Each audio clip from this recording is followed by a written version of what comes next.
সকাল থেকেই মনটা খুব খারাপ ছিল। চোখে ছিল ক্লান্তির ছাপ আর মাথায় ছিল একরাশ চিন্তা। সেটা না পারবো কাউকে বোঝাতে আর না পারবে কেউ বুঝতে। তবুও কাজ তো করতেই হবে। শুনেছি ইচ্ছার বিরুদ্ধে গিয়ে কোনো কাজ করতে নেই। তবে ইচ্ছা না থাকলেও উপায় নেই, কাজ তো করতেই হবে।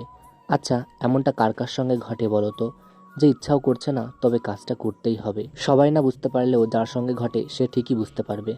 তবে রোজ দিন কিন্তু এমনটা হয় না। আজকে অনেক দিন পর এমনটা হলো যে কোনো কিছুই করতে ইচ্ছা করছে না।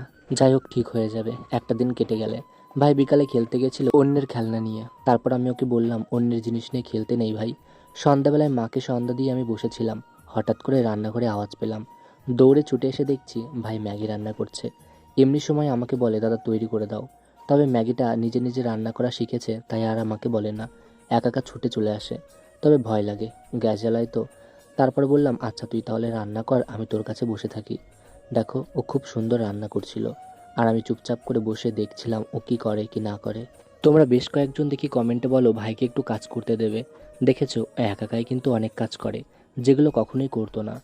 সবটাই পরিস্থিতির চাপ এবং সময়ের পরিবর্তন। মানুষের সময়ের সঙ্গে যে কী সব ঘটে, যেগুলো কখনো করে না সেগুলোই করতে হয়, বা যেগুলো কখনো পারে না সেগুলোই পেরে উঠতে হয়। সবটা সময়ের খেলা। সময় কখন যে কি করে কি ঘটাবে সেটা কেউ বলতে পারে না, কেউ বুঝতে পারে না।